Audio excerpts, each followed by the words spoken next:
Bonsoir et bienvenue dans votre grande édition du journal sur la Fondation Maloa Télévision. Madame, Monsieur, encore une fois, bienvenue. Depuis le week-end dernier, les affrontements font de nouveaux ravages dans l'Est de la République démocratique du Congo entre les forces armées. Le M23 Sam Samba Kassanda dénonce et demande par ailleurs au gouvernement de prendre des mesures pour mettre la population à l'abri de la guerre. Images et commentaires.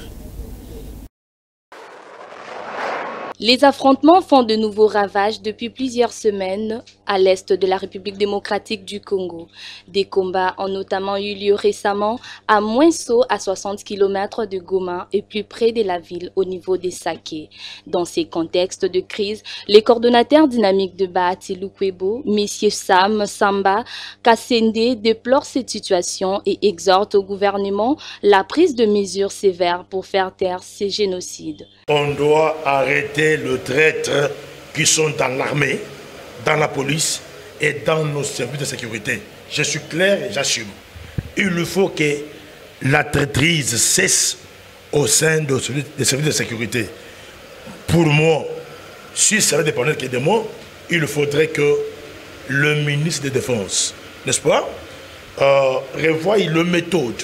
Il faut qu'on parvienne à pendre les généraux, les colonels, les majors, les lieutenants qui sont en train de jouer avec la vie du Congo. Suite à cette situation, le trafic sur la route nationale numéro 2 Goma-Bukavu est occupé depuis le centre de Chacha depuis samedi en raison des combats.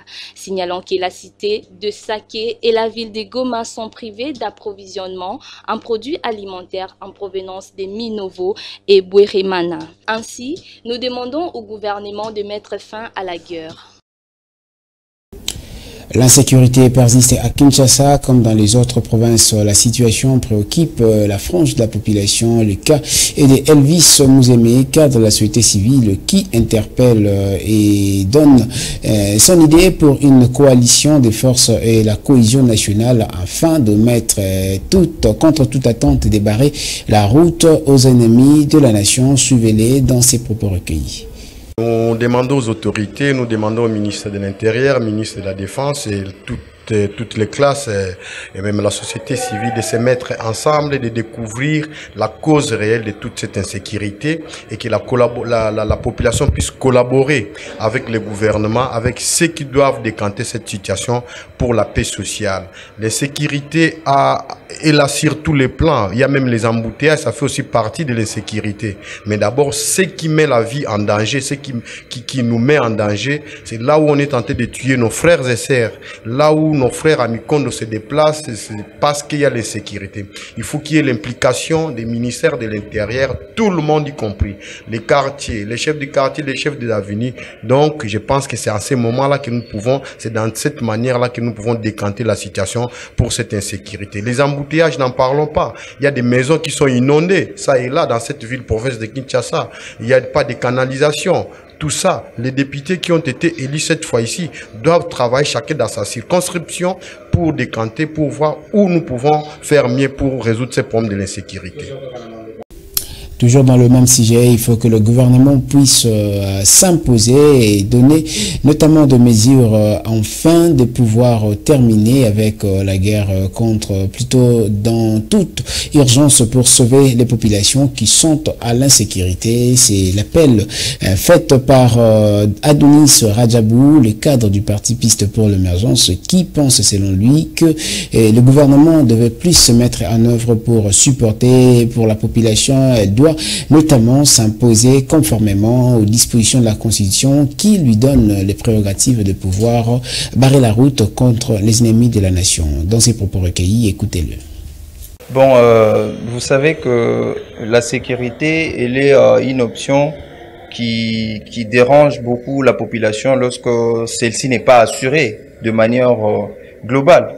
Ce qui fait à ce qu'aujourd'hui, la population se trouve dans l'état psychologique très compliqué où elle ne sait plus où aller, elle ne sait plus où dormir, elle ne sait plus où poser ses pieds. Et quant à ça, moi, je pense que c'est une question très sensible qui demande à ce que le peuple congolais d'abord lui-même puisse se prendre en charge et puis voir comment on peut mettre une politique en place qui pourra permettre à ce que la sécurité puisse revenir à son état normal, parce que ça ne va pas. Vous êtes dans un état où les habitants de cet état ne sont plus à l'aise dans leur propre état. Donc c'est compliqué.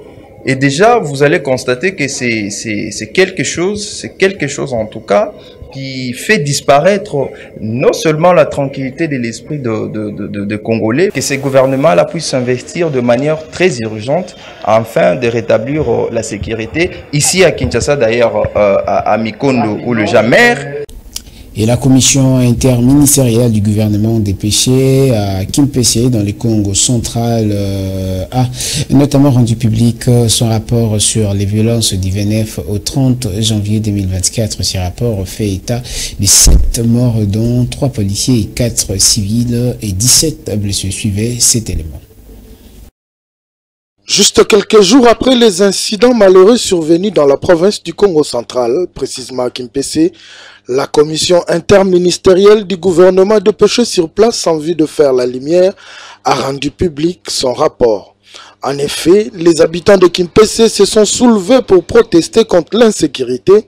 Cela a conduit aux échauffourées entre la population et la police. Le bilan de ces rapports est de 7 morts, dont 4 civils et 3 policiers, puis 19 personnes blessées, dont 4 policiers et 15 civils qui poursuivent leurs soins dans des formations médicales de Kimpese, et la commission a rendu une visite de réconfort moral à toutes ces personnes pour que ces derniers soient rassurés de toute compassion du gouvernement de la République. Face à la détérioration de la situation sécuritaire, il a été mis en place un comité de crise dans la province du Congo central, précisément dans les territoires de Songololo, dans la cité de Kimpese, composé de ministres provinciaux de l'Intérieur, du chargé de renseignement de la police, de la garde républicaine et du coordonnateur de la société civile, avec comme objectif restaurer la stabilité et la paix. C'est dans ce cadre qu'un couvre-feu de 5 jours avait été décrété par le ministre provincial de l'Intérieur, soit du 31 janvier au 6 février. Malentendu entre l'inspection générale des finances et le ministre de l'EPST, allais-je dire le ministère de l'enseignement primaire, secondaire et technique. Selon Jonathan Bongo, ces cadres de l'UDPS pensent que cette affaire est une bataille institutionnelle qui est plutôt loin d'impliquer le parti au pouvoir, et elle s'y souligne par ailleurs que le ministre devrait plutôt se soumettre aux ordres de l'IGF puisqu'ils font leur travail. Jonathan Bongo au micro de Rabi Fouka, suivez. Premièrement, il ne faut pas inclure le parti UDPS dans ces histoires, parce que il s'agit là d'une bataille institutionnelle, oui, puisque les agents de l'IGF étaient allés faire le contrôle au niveau du ministère de l'EPST. Et de là, bon, selon les reproches du ministre, il dit que ils ont confisqué l'argent d'un comptable. Eh bien, nous pensons que le travail de contrôle se fait par l'IGF. Quand les agents de l'IGF se présentent dans un endroit donné, nous supposons qu'ils ont tout pouvoir possible pour mieux faire leur travail. Et nous ne pouvons pas assister à de tels échanges où les ministres acquisent l'IGF d'être sous-traité par une personne pour venir lui traiter à tort. Non, on ne peut pas assister dans ces histoires-là. Nous, le peuple congolais attend de tous ces dirigeants un travail digne. Et quand vous ne travaillez pas très bien, acceptez à ce que vous soyez aussi contrôlé. Et donc, dire qu'il y a quelqu'un qui les sous-traite et voilà, l'autre là, il est en train de faire... Non, là, ça n'honore pas les ministres. Donc, moi, je pense que on devait laisser l'IGF faire son travail. S'il y a des soupçons que l'IGF prend par rapport à la gestion du ministre à la tête de l'EPST, le ministre doit le laisser faire son travail. Et aussi au niveau de l'IGF, quand on vous envoie faire le travail, il faut le faire exactement selon les prescrits de la loi. N'essayez pas de vous outrepasser parce que il y a un épée de Damoclès qui sera suspendu sur votre tête au cas où vous ne feriez pas votre travail selon les normes. Donc moi, je pense que l'IGF doit continuer à faire son travail. Peu importe les pressions qu'elle pourra recevoir de qui que ce soit, et elle doit bien faire son travail et le faire selon les normes, pas parce que telle autre ou telle une autre personne qui veut peut-être vous soustraire. Les conseils supérieurs de la défense s'étaient mis autour du chef de l'État Félix Tshisekedi pour pallier la situation sécuritaire en République démocratique du Congo. Les conseils supérieurs de la défense rassurent notamment que les forces armées de la République mettent également tout en œuvre pour récupérer toutes les localités occupées par les forces rwandaises. Afin, les conseils a demandé au président de la République de lever la peine de mort concernant les questions de trahison au sein des forces armées. Suivez le VPM de la Défense, Jean-Pierre Bemba. Le Conseil supérieur de la Défense, qui s'est réuni autour du commandant suprême des forces armées de la police nationale, président de la République, a porté essentiellement sur les questions sécuritaires au niveau général du pays et particulièrement la situation qui prévaut au niveau du Nord Kivu. Là-dessus, un tour d'horizon a eu lieu sur des questions spécifiques militaires et opérationnelles qui se déroulent sur le théâtre des opérations au niveau de l'ensemble du Nord Kivu. Sur ce, le Conseil supérieur de la Défense, après avoir entendu toutes les parties et tous les commandants qui sont autour de moi aujourd'hui, a pu d'abord lancer un message au niveau de la population que tout est mis en œuvre pour que la ville de Goma ne puisse pas tomber. Parce qu'il faut faire attention au niveau des réseaux sociaux qui alimentent, et certainement l'ennemi doit être pour quelque chose, les réseaux sociaux pour créer une certaine peur, fragilité dans les esprits. Tout est mis en œuvre sur la défense de la ville de Goma. Deuxièmement, en ce qui concerne les différentes localités qui sont occupées par les forces rwandaises, également l'ensemble des forces armées sont en train de mettre tout en œuvre également pour pouvoir récupérer toutes ces localités occupées par les forces rwandaises. Et ça, le commandant suprême est très ferme là-dessus. Il a demandé que l'ensemble des dispositifs puissent être pris à ce sujet. En ce qui concerne également la question des réseaux sociaux, comme je le disais, je demande à la population de vraiment faire très attention parce que nous voyons des militaires qui sont en train de s'exprimer, nous voyons des audios qui sont en train de circuler. Attention, attention, ce n'est pas la réalité. Les forces armées sont en train de faire un travail extraordinaire. Peut-être que nous ne le disons pas assez, mais vous devez savoir que l'ennemi subit d'énormes pertes également sur le territoire. Enfin, le Conseil supérieur de la Défense a demandé au commandant suprême, au chef de l'État, de pouvoir lever le moratoire sur la peine capitale en ce qui concerne les questions de traîtrise au sein des forces de défense et de sécurité. C'est un bon début. L'honorable Jean-Jacques Tembele, beaucoup l'élu de la circonscription électorale de Limité, a pris part à la plénière inaugurale à l'Assemblée provinciale de Kinshasa. Cet élu du parti des ACP a saisi l'occasion pour essentiellement remercier ses électeurs qui lui ont donné cette confiance et il a souligné par ailleurs que ces mandats, ce serait pour donner le meilleur de soi en vie de porter tout haut l'étendard du chef de l'État et de son parti politique. Fifi Kalungwe et Samuel Ilunga.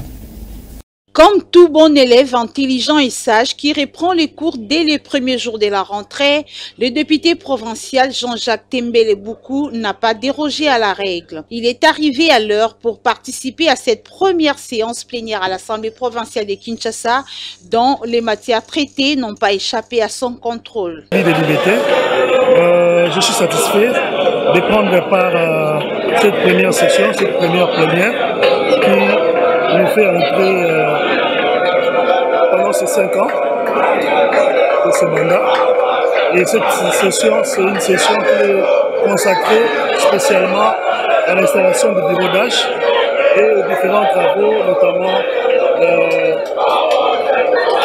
les amendements par rapport au règlement intérieur et la planification des échéances des élections à venir, des élections de gouverneurs et de sénateurs. Reconnaissance, fidélité et devoir de mémoire oblige, l'honorable Jean-Jacques Tembele Boukou rassure ses électeurs particulièrement et les Kinois en général qu'il va s'imprégner pour l'intérêt de la population par des propositions dédiées qui vont répondre à l'attente de la population. Je commencerai par les remercier parce qu'ils ont fait leur choix, ils ont porté leur choix sur moi et je leur demande de suivre de près l'évolution et nous allons nous battre pour leurs intérêts, pour les intérêts de l'unité, pour faire à ce que l'unité soit désenclavée et que le développement effectif soit au centre de nos actions. L'élu de la circonscription électorale de Limete, Jean-Jacques Tembele Mboukou, reste confiant que cette législature à l'Assemblée provinciale de Kinshasa fera mieux que les précédentes pour la bonne marche de la ville-province de Kinshasa. Et autre chose à présent, le coordonnateur de la dynamique Bahati, Samba Kassende, affirme que le Bahatistes ne sont pas impliqués, ne jouent pas le jeu de toutes les rumeurs qui circulent sur la toile concernant des manœuvres opérées par Christophe Mbosso à arracher la présidence de l'Assemblée nationale. On l'écoute au micro de Marlène Bilondal. Nous n'avons pas la vocation d'accuser qui que ce soit. Dès lors que nous sommes confiants de nous-mêmes, nous sommes confiants de l'engagement que nous avons vis-à-vis du président de la République. Et troisièmement, nous sommes engagés pour la requalification de la classe politique. Nous, c'est la modestie, c'est l'engagement, la loyauté à l'union sacrée. Nous n'avons pas le temps de recruter le bandit, le badaud, les jeunes gens de la rue, les drogués, pour manquer deux amis influents de notre plateforme Union Sacrée. Bahati nous apprend l'essence du patriotisme. Nous sommes républicains, nous restons à la disposition du président de la République.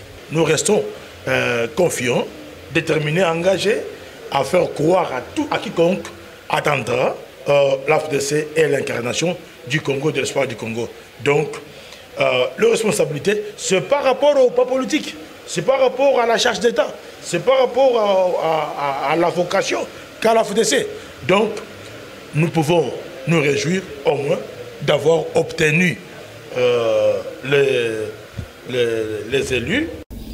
Et en sport, avant de nous quitter, la RDC affronte ce mercredi le pays hôte, la Côte d'Ivoire, en match de demi-finale de la Coupe d'Afrique des Nations. On va écouter le sélectionneur congolais qui confirme encore une fois la prestation des Congolais demain et en conférence d'avant-match dans cet extrait choisi par Lionel Ngolo.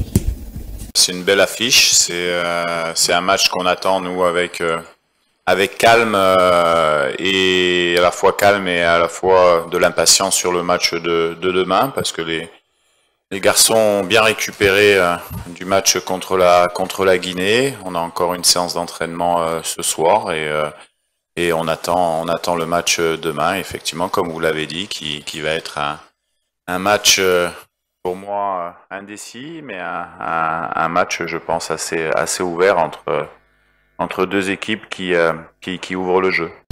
Pour plus de précisions, on retrouve depuis Abidjan la correspondance de Michel Tobo, analyste sportif. Une seule question, Michel, quelle chance pour l'équipe de la RDC? On se trouve, comme vous pouvez le constater derrière moi, au centre de Prince G ici, au palais de la culture, justement, où vient d'avoir lieu la conférence de presse d'avant-match des deux sélections pour cette demi-finale entre les éléphants de la Côte d'Ivoire et les léopards de la République démocratique du Congo. Voilà, les deux sélections, bien évidemment, sont déterminées, l'une comme l'autre, pour aller chercher cette place en finale. C'est normal. Les léopards voilà, reviennent à cette étape de la compétition après 2015, où ils étaient éliminés justement par la Côte d'Ivoire qui avait justement juste après remporté le titre. Donc c'est quand même une bonne chose. Il y a également une petite statistique également, voilà, du côté de la République démocratique du Congo. La République démocratique du Congo en 1974 avait éliminé l'Égypte et était allé au bout du titre. Donc ce sont les interrogations que nous nous posons ici sur place. On verra si les statistiques donneront raison soit à la Côte d'Ivoire ou à la République démocratique du Congo. Mais c'est qui est sûr, on aura un match très plaisant, voilà, entre deux sélections qui jouent bien, qui ont pris confiance tout au long des matchs qu'elles ont disputés au fur et à mesure de cette compétition. Donc on aura deux styles de jeu presque similaires, hein. Donc les deux équipes sont en train de revenir, tout simplement parce que mentalement il faudra maintenant tenir bon de deux côtés, surtout du côté congolais qui voilà, on va jouer devant un public presque hostile, hein, au stade de MBP où les Ivoiriens seront de cœur avec leur sélection. Mais ce qui est sur les Léopards également, mentalement sont forts. Voilà, donc ils vendront cher leur peau, tout naturellement, pour essayer d'aller chercher cette place en finale. On suivra cette explication avec beaucoup d'intérêt, bien évidemment, nous qui sommes ici et le peuple congolais dans l'ensemble qui est au pays, et bien évidemment de cœur avec les populations de l'Est du pays. Je l'avais annoncé, il est avec nous, le ministre provincial en charge de la communication, justice et garde des Sceaux de la province du Congo, encore une fois. Aujourd'hui, puisqu'il s'agit notamment de cette grande question, la sécurité qui bat son plein, mais notamment dans les grands Bandundu, une province dans laquelle il est haut commissaire. Il va départager notamment le point de vue et éclairer la lanterne concernant la genèse et le modus operandi concernant ce qu'il vaut mieux faire, puisqu'il s'agit de poser des actes, non seulement parler de paroles. Il est avec nous, Adélard Nkissi est le ministre provincial en charge, je l'ai dit, de la communication et justice et garde-sceaux de la province du Congo. Bonjour, Excellence. Bonjour, Elvis. Très heureux de vous recevoir dans le cadre de la grande édition, mais notamment dans le cadre d'entretien.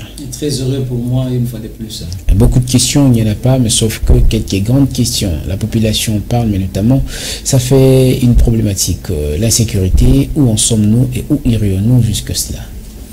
Ben, l'insécurité est devenue pratiquement une situation récurrente en République démocratique du Congo. Ça commence pas aujourd'hui, c'est depuis la nuit du temps, mais on ne cessera jamais d'en parler.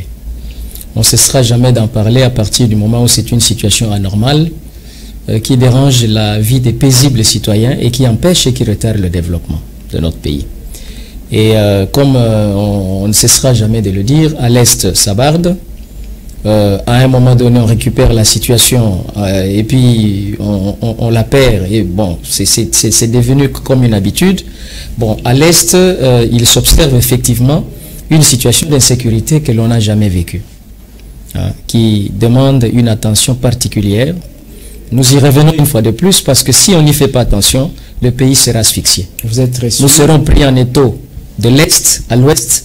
Et l'Ouest, c'est déjà la porte de Kinshasa. On n'est pas déjà pris en étau, parce qu'il y a Kimpese, il y a eu des émeutes au chevet de Kinshasa, il y en a, et en pleine capitale, il y a notamment quelques phénomènes qui gangrènent aussi cette société. Est-ce qu'on n'est pas pris en otage? Non, non, nous ne sommes pas encore pris en otage, mais c'est justement des ballons d'essai. Ce sont des ballons d'essai et situation qu'il faut à tout prix et à tout prix maîtriser. Parce que si on n'y fait pas attention, voyez, à l'Est, ça n'a pas commencé du jour au lendemain. Hein.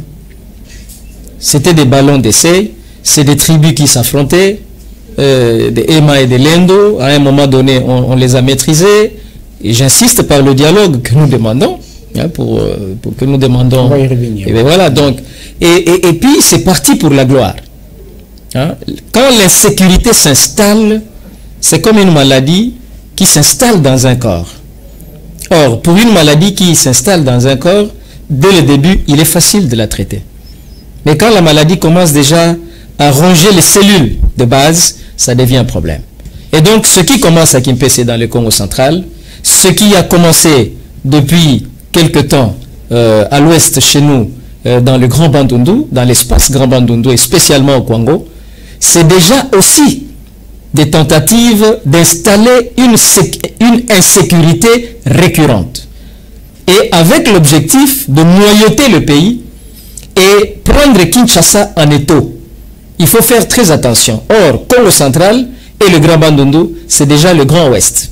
Merci beaucoup. Vous êtes aussi reçu, je précise, pour pallier à cette question, les pas boiteux de la sécurité et notamment aussi des institutions. Mais vous avez quand même un mode opératoire concernant, puisque la question s'avère très épineuse et puis plus dans la population d'observateurs ne cesse de se poser la question comment est-ce qu'on peut en finir? Est-ce qu'il y a un mode opératoire?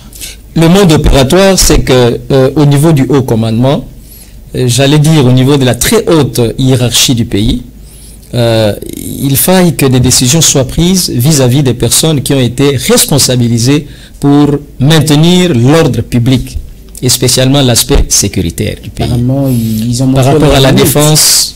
Mais bon, vous savez, le commandement, c'est tout un corps. Les maillons faibles, il faut les extirper. On ne cessera jamais de le dire. Lorsque vous engagez un enseignant dans une école, pour ne prendre que cet exemple-là, et les parents se plaignent de ce que l'enseignant non seulement ne vient pas en retard, mais aussi il ne sait pas enseigner. Mais que ferait un bon préfet? Faire un remplacement. C'est le changer. D'abord commencer par des observations, et au cas où ça ne marchait pas, on le change. Mais est-ce que ça suffit? Il faut remanier seulement l'appareil sécuritaire de notre pays? Ça ne suffit pas. Nous avions dit, remanier, on en remaniera toujours. On en remaniera toujours à partir du moment où, 1, nous n'arrivons pas à atteindre la conscience collective que le pays nous appartient, que l'ordre public est l'affaire de nous tous. Deuxièmement, mettre sur pied, nous l'avions bien dit, une coordination stratégique qui serait dans le ministère de la Défense, peut-être même de l'Intérieur, ou une coordination stratégique, géostratégique à part, qui devait aussi s'occuper d'une certaine sensibilisation pour une conscience collective. Nous devons devenir une nation. Nous sommes encore un pays, oui. Mais une nation, nous devons la devenir. Le vouloir vivre collectif. Mais comment... Et c'est très important. Cette coordination-là se chargerait de la sensibilisation, de province en province, surtout de la jeunesse et des mamans qui s'occupent de notre éducation.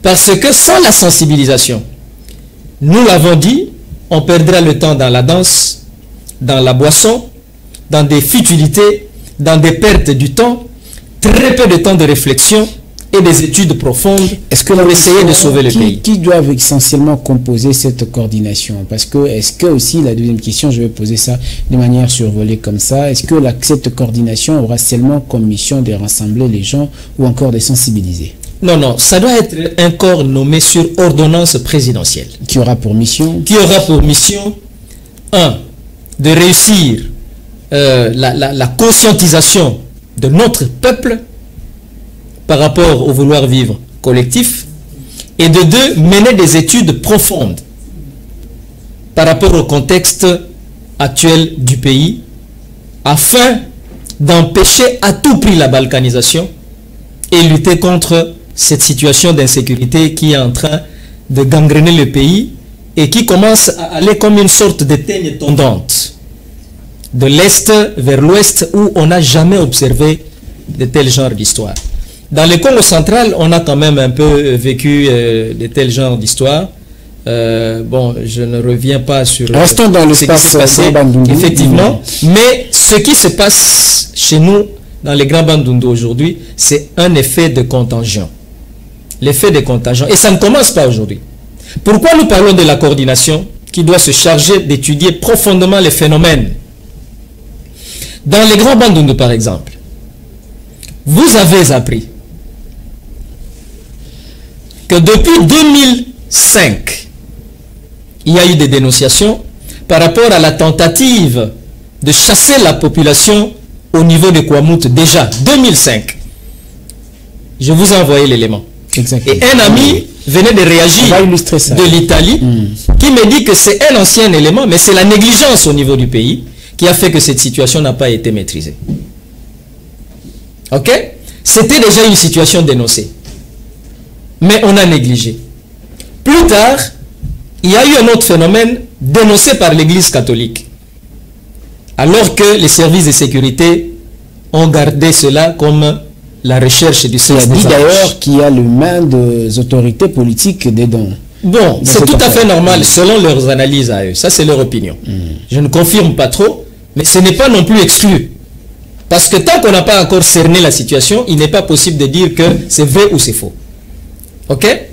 Mais, j'allais dire plus tard, il y a eu le phénomène des vaches qu'on a pris de l'Est pour venir les installer, et une race que le Grand Bandundu n'a jamais connue, chez nous et dans l'espace de Bukangalonzo. C'est l'espace assez stratégique, Bukangalonzo. Cet espace-là. Ok? Qu'est-ce qu'ils ont fait, oui? Alors, par quelle route les vaches sont passées? Les provinces par lesquelles les vaches sont passées n'avaient pas de terres arables, ni les espaces où les installer. Il fallait les amener de l'Est jusqu'à l'Ouest. Pourquoi ne pas nous amener ces vaches-là dans les cas de développement? Mais vous les amenez accompagnés des Mbororo. Lorsqu'on sait ce que les Mbororo représentaient déjà à l'Est, pourquoi les importer? Exactement comme nos frères les Belges nous ont importés par 4 vagues, n'est-ce pas, des populations venues des pays voisins de l'Est vers Bandundu. Nous sommes chercheurs. C'était même le sujet de mon mémoire de licence. Par 4 vagues, avant l'indépendance, vous avez la protubérance crânienne qui se ressemble à nos frères du Kasaï, on vous installe là-bas. Mais avant de vous y amener, on vous apprend la langue locale. Vous avez la même protubérance crânienne que les gens de Bandundu, on vous amène là-bas. En parlant de ces populations, je ne veux pas oublier que vous avez aussi fait mention d'une population qui peut apporter une main pour la contribution afin de rétablir la paix dans cette partie. Avant de répondre à cette question, concluons d'abord que la coordination là devait s'occuper effectivement des études stratégiques par rapport aux phénomènes qui s'observent. Nous sommes rêveurs. On dénonce à Kwamut 2005. Personne n'en a fait cas ni faire des études pour savoir est-ce que c'est vrai ou faux qu'il y a eu quelque chose, comment empêcher. Les Mbororo sont venus avec les vaches à cause des bruits de l'église catholique. C'est la République. C'est la République qui doit prévoir. On vient avec les vaches, l'église catholique fait des bruits, on évacue les vaches. D'autres sont cachés jusqu'aujourd'hui dans les grands Bandundu, dans des fermes consorts, et d'autres ont traversé à Brazzaville. Ok? Et on a cru que le phénomène était terminé. Troisième aspect, des redevances. On en fait un cheval de Troie, n'est-ce pas, pour embraser toute une grande province, tout l'espace des grands Bandundu. Et aujourd'hui, c'est des gens qui meurent, militaires comme civils, policiers innocents comme concernés ou coupables, et fait que les gens ne peuvent plus aller au champ librement. Ceux qui font le commerce ne peuvent plus l'exercer. Parce qu'il y a l'insécurité. Parce qu'il y a l'insécurité. Il y a la famine maintenant, avec des phénomènes comme des maladies, de toutes sortes, des maladies de mains sales. Et par conséquent, la maladie comme les kwashiorkor qui commence à frapper pratiquement des familles entières. Si on ne fait pas attention, le grand Bandundu va souffrir d'une grande famine que même Kinshasa ne sera pas nourri. La population, plutôt les autorités, sont en train de vous regarder, mais est-ce qu'il faut lancer un appel pathétique, mais notamment un appel qui doit être comme une sorte d'éveil, mais notamment une sorte de réformulation de ce que vous pouviez demander aux autorités afin que vous puissiez, ou encore que nous obtenions une solution idoine par rapport à cette situation d'insécurité?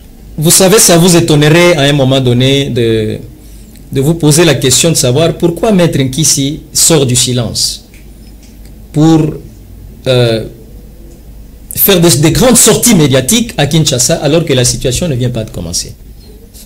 Parce que nous avions parlé à travers Top Congo, personne ne nous écoute. Nous avons parlé à travers des radios locales parce que les services sont là, l'ANER et consorts, personne ne nous écoute. La télévision n'est pas la radio. Voilà. Mais les services font rapport. Essentiellement. Essentiellement. Ça s'appelle service d'intelligence. Sinon, ça cesse d'être tout sauf ça. Voilà maintenant pourquoi nous parlons, hein, comme on dit, sur la télévision, sur la place publique, pour que les autorités comprennent. Et là, nous ne parlons pas seulement en tant que simples citoyens congolais, nous parlons en tant que ministre provincial en charge de la justice, garde des sceaux, droits humains, communication et porte-parole du gouvernement. Exactement. C'est-à-dire, j'engage ma province pour sauver tout un peuple et sauver l'espace Grand Bandundu. Et en titre de solution, nous avons toujours demandé la table ronde politique pour que nous puissions quand même discuter. Une frange de les forces vives de la province avec quelques experts de la République, ok, ainsi que nos frères qui s'emportent les Mobondo. On peut commencer des démarches. Ils sont là. Ils sont là. Les chefs coutumiers qui ont été fabriqués ici, qu'on a envoyés comme pour tenter de solutionner le problème, on peut aussi les utiliser. Eux, ils savent où ces gens se trouvent. Merci beaucoup. Voilà. Merci beaucoup. La table ronde politique donc se veut une dynamique qui s'impose. Une solution inévitable pour que nous puissions arriver à la paix. C'est retenu. Merci beaucoup. C'est bien clair. Il faut une table ronde pour pallier à la situation. Et ils sont prêts pour pouvoir chercher une solution. Alors, à un moment donné, je m'excuse, on pourrait demander pourquoi à tout prix une table ronde. Parce qu'au début, les Mobondo n'avaient pas des armes. Aujourd'hui, il s'observe un phénomène bizarre. Aujourd'hui, ils s'observent ce qu'ils sont en train de mener. Voilà. Il faut d'abord savoir pourquoi ils se sont révoltés. Et ils continuent. Et même créer désolation. Mais en même temps, il s'observe un autre phénomène. Il existe maintenant des groupes de gens qui sont porteurs des armes. Qui leur donne des armes? Qui ne parlent pas nos langues vernaculaires de chez nous. Ils viennent d'où? Qui leur donne l'arme et les moyens? Et bien voilà, nous sommes obligés, nous avons, après avoir consommé une vingtaine de minutes, il y a la dernière question. Vous avez tenu, vous, en tant que parti, le 3e congrès du parti Palou. Est-ce que, après ces congrès, après bien sûr la diffusion de cet élément, il y a eu des questions qui sont fusées de partout? Est-ce qu'il y a combien de Palou? Bon, merci beaucoup. Je réponds à cette question en tant que haut cadre du parti. Je ne réponds pas en tant que porte-parole, parce que je n'ai pas été autorisé par mon parti. Le Palou, c'est un parti assez discipliné. Mais je vous dis qu'il n'y a qu'un seul Palou. Il n'y en a qu'un seul. Le parti laissé par le vénérable et immortel Antoine Gizenga, c'est le Palou. Aujourd'hui dirigé de main de maître par le nouveau camarade secrétaire général Didier Mazenga Mukanzu. Merci. Il n'y en a pas trois. Il n'y en a pas trois, il n'y a qu'un seul parti politique. Merci beaucoup, Maître Nkissi, de vous avoir ici et d'avoir répondu à notre invitation. Je vous en prie. Merci beaucoup. Chers téléspectateurs, c'est par cette note que nous renfermons complètement cette grande édition du journal sur la Fondation Maloa Télévision. Et cet entretien est fini. Restez bien sur vous. Sachez que nul n'a le droit d'être seul sur la terre. C'était un réel plaisir pour nous de recevoir messieurs, Maître Nkissi Adelar, qui est le ministre provincial en charge de la communication, justice et garde de sceaux, porte-parole du gouvernement de la province du Congo. Restez bien en compagnie des programmes de la FM Télévision. Au revoir.